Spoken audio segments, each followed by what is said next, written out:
Di kedalaman hutan Amazon, cahaya matahari menyelip di antara dahan tebal dan udara penuh dengan dengung serangga. Disinilah kehidupan tak pernah berhenti bergerak.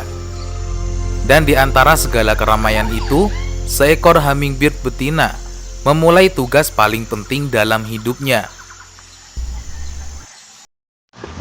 Membangun sarang kecil yang akan menjadi tempat generasi baru dimulai.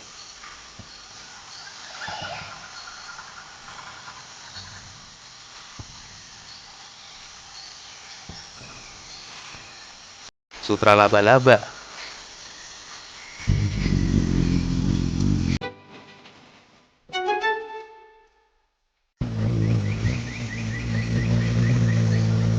Setelah burung kolibri betina mengerami telurnya selama 14 hingga 18 hari, kehidupan baru telah lahir. Namun justru waktu paling berbahaya dalam kehidupan burung kolibri adalah ketika ia masih bayi. Mereka harus selalu diam dan tidak mencolok ketika induknya tidak di sekitarnya. Ini bertujuan untuk menghindari serangan predator. Ketika bulu-bulu halus di punggung mereka mendeteksi kepakan sayap induk mereka, anak-anak burung kolibri ini akan merespon. Anak-anak burung kolibri diberi makan campuran nektar yang kaya serbuk sari dan serangga. Mereka harus diberi nektar setiap 15 menit sekali. Jadi, kebanyakan induk kolibri betina akan meninggalkan sarangnya untuk mencari makan. Bahkan burung kolibri dewasa juga membutuhkan makanan untuk dirinya sendiri. Lalu bagaimana burung kolibri bertahan hidup di kegelapan malam? Setiap malam dalam hidup mereka, burung kolibri menghadapi tantangan untuk tetap hidup sampai pagi. Mereka akan masuk ke kondisi mirip hibernasi yang disebut torpor. Mereka menurunkan suhu tubuh dan detak jantung secara drastis. Semua ini menghemat energi, tetapi ini adalah solusi yang benar-benar berbahaya. Karena saat ini, mereka tidak dapat bergerak.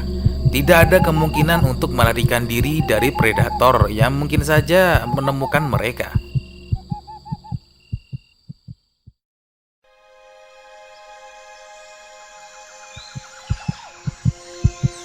Saat pagi tiba, mereka mulai menggigil dan menghangatkan diri.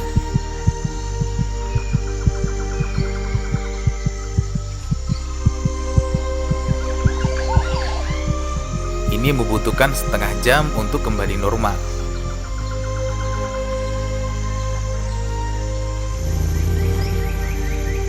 Seiring waktu berlalu, anak-anak kolibri itu tumbuh menjadi burung muda yang mulai mencari arahnya sendiri.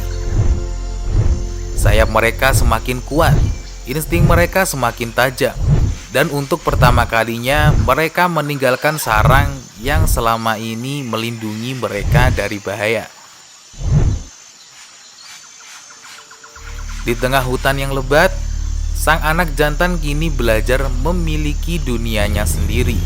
Sebuah teritori kecil di sepetak bunga yang akan menjadi tempat hidup dan sumber energinya.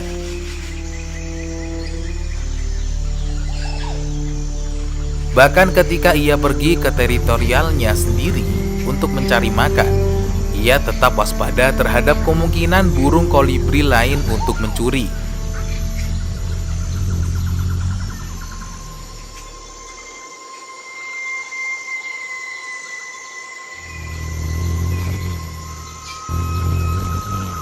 Sebagian besar burung lain ketika berhadapan dengan pemilik bunga akan mundur dan meninggalkan wilayah itu.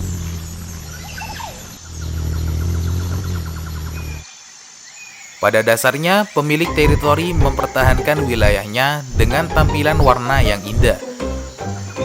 Bulu burung kolibri sangat berwarna, tetapi warna ini tidak dihasilkan oleh pigmen, tetapi oleh lapisan gelembung udara mikroskopis di bulunya. Gelembung udaranya membiaskan, memantulkan, dan mengembungkan kembali sinar matahari untuk menghasilkan warna yang indah.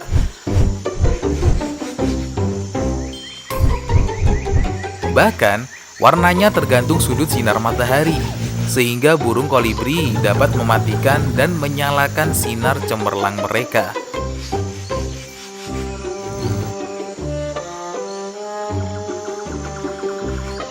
Warna ini juga bertujuan untuk peringatan kepada penyusup,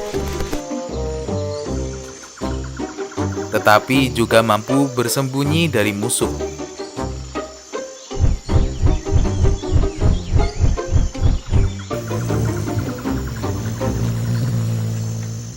Namun, jika kilatan warna peringatan gagal, mereka akan bertarung.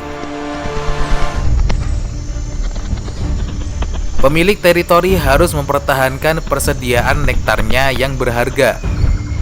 Sebagaimana layaknya burung lain, sebagian besar pertarungan terjadi di udara.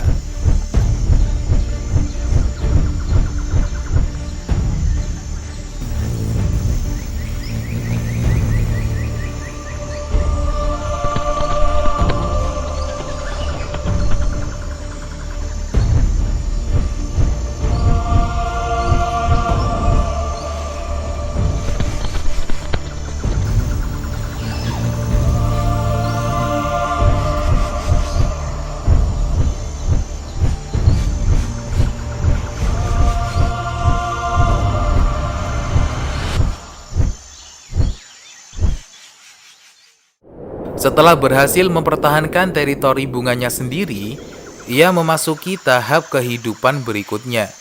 Sesuatu yang tak hanya menuntun kecepatan sayap, tapi juga ketepatan insting.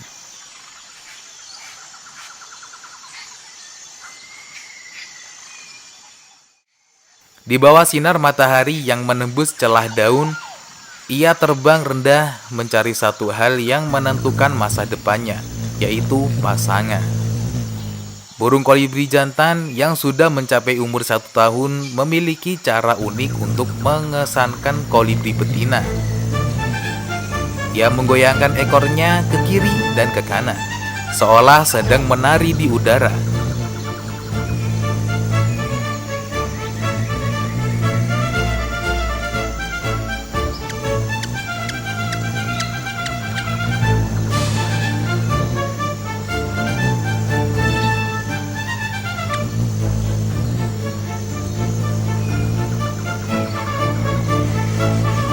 Untuk burung seukuran ini, pertunjukan ini bisa menguras energi.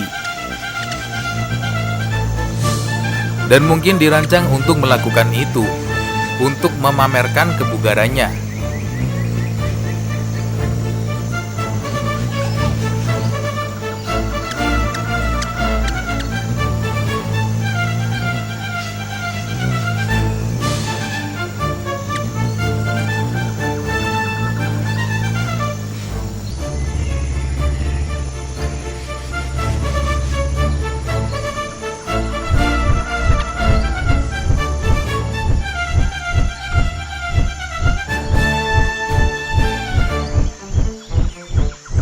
Namun ia tak terkesan.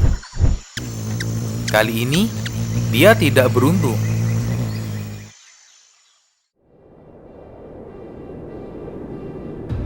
Dan di saat senja mulai turun, keheningan hutan kembali membelit.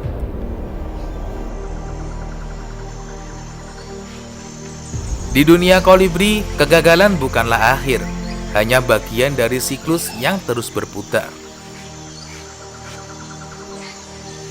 Besok, bunga-bunga akan kembali mekar, dan di antara cahaya pagi, ia akan kembali mencoba menari, melayang, dan membuktikan keajaiban kecilnya sekali lagi. Gue Ferdinand Alfaruk pamit undur diri. Wassalamualaikum warahmatullahi wabarakatuh.